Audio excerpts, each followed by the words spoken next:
सीरत अन्नबी सल्लल्लाहु अलैहि वसल्लम। उन्वान, हलीमा सादिया की गोद में। उस ज़माने में अरब का दस्तूर ये था कि जब इनके यहाँ कोई बच्चा होता तो वो देहात से आने वाली दाइयों के हवाले कर देते थे ताकि देहात में बच्चे की निश्वन माबतर और खालिस अरबी ज़बान सीख सके। दाइयों का काफिला मक्का में दाखिल हुआ अंडरस्कोर इन्होंने इन घरों की तलाश शुरू की जिनमें बच्चे पैदा हुए थे। इस तरह बहुत सी दाइयाँ जनाब अब्दुल मुत्तलिब के घर भी आईं। नबी करीम सल्लल्लाहु अलैहि वसल्लम को देखा, लेकिन जब इन्हें मालूम हुआ कि ये बच्चा तो यतीम पैदा हुआ है तो इस ख्याल से छोड़कर आगे बढ़ गईं कि यतीम बच्चे के घर आने से इन्हें क्या मिलेगा। इस तरह दाइयाँ आती रहीं, जाती रहीं। किसी ने आपको दूध पिलाना मंजूर ना किया और करती भी कैसे। ये सादत तो हजरत हिलाम यमीम के हिस्से में आना थी। जब हलीमा मक्का पहुंची तो इन्हें मालूम हुआ सब औरतों को कोई ना कोई बच्चा मिल गया है और अब सिर्फ वो बगैर बच्चे के रह गई हैं और अब कोई बच्चा बाकी नहीं बचा। हाँ, एक यतीम बच्चा जरूर बाकी है जिसे दूसरी औरतें छोड़ गई हैं। हलीमा सिन दाल ये ने अपने शौहर अब्दुल्लाह इब्न हारिस से कहा, खुदा की कसम, मुझे ये बात बहुत नागवार गुजर रही है कि मैं बच्चे के बगैर जाऊं, दूसरी सब औरतें बच्चे लेकर जाएं। ये मुझे तने देंगे, इसलिए क्यों ना हम उसी यतीम बच्चे को ले लें। अब्दुल्ला बिन हारिस बोले, कोई हरज नहीं, हो सकता है अल्लाह उसी बच्चे के जरिए हमें खैरो बरकत अता फरमा दें। चुनांचे हजरत हलीमा सादिया रजी अल्लाह अन्हा अब्दुल मतलब के घर गईं। जनाब अब्दुल मतलब और हजरत आमना ने इन्हें खुशामदीद कहा। फिर आमना इन्हें बच्चे के पास ले आए। आप इस वक्त एक औनी चादर में लिपटे हुए थे। वो चादर सफ़ेद रंग की थी। आपके नीचे एक सब्ज रंग का रेशमी कपड़ा था। आप सीधे लेटे हुए थे। आपके सांस की आवाज़ के साथ मशक की सी खुशबू निकल कर फैल रही थी। हलीमा सादिया रज़ी अल्लाह अन्हा आपके हुस्न व जमाल को देखकर हैरत ज़दा रह गईं। आप उस वक्त सोए हुए थे, इन्होंने जगाना मुनासिब ना समझा। लेकिन जूं ही इन्होंने प्यार से अपना हाथ आपके सीने पर रखा, आप मुस्कुरा दिए और आंखें खोलकर उनकी तरफ देखने लगे। हज़रत हलीमा सादिया रज़ी अल्लाह अन्हा फरमाती हैं, मैंने देखा आपकी आंखों से एक नूर निकला जो आसमान तक पहुंच गया। मैंने आपको गोद में उठाकर आपकी दोनों आंखों के दरमियानी जगह पर प्यार किया।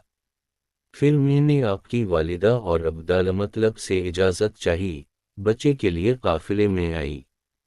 मैंने आपको दूध पिलाने के लिए गोद में लटाया तो आप दाएं तरफ से दूध पीने लगे।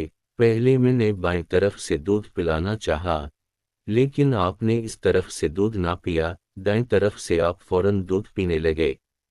बाद में भी आपकी यही आदत रही, आप सिर्फ दाएं तरफ से दूध पीते रहे, बाएं तरफ से मेरा बच्चा दूध पीता रहा। फिर काफिला रवाना हुआ। हलीमा सादिया रज़ी अल्लाह अन्हा फरमाती हैं, मैं अपने खच्चर पर सवार हुई, आपको साथ ले लिया।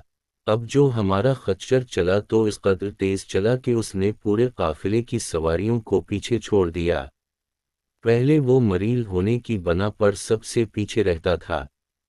मेरी ख़वातीन साथी हैरानगी से मुखातिब हुईं, ए हलीमा, ये आज क्या हो रहा है? तुम्हारा खच्चर इस कदर तेज कैसे चल रहा है?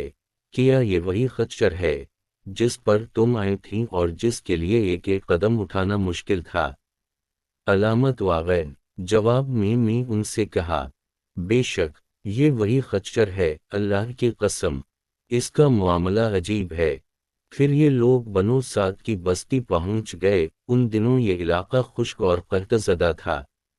हलीमा सादिया रज़ी अल्लाह अन्हा फरमाती हैं, इस शाम जब हमारी बकरियां चुर कर वापस आएं तो उनके थन दूध से भरे थे, जबकि उससे पहले ऐसा नहीं था। उनमें से दूध बहुत कम और बहुत मुश्किल से निकलता था। हमने इस दिन अपनी बकरियों का दूध दोहा तो हमारे सारे बर्तन भर गए और हमने जान लिया कि ये सारी बरकत इस बच्चे की वजह से है। आसपास की औरतों में भी ये बात फैल गई। उनकी बकरियों बदस्तूर बहुत कम दूध दे रही थीं। गर्ज हमारे घर में हर तरफ हर चीज में बरकत नजर आने लगी। दूसरे लोग तअज्जुब में रहे। اس طرح 2 ماہ گزر گئے۔ 2 ماہ ہی میں آپ چلنے پھرنے لگے۔ آپ 8 ماہ کے ہوئے تو باتیں کرنے لگے اور آپ کی باتیں سمجھ میں آتی تھیں۔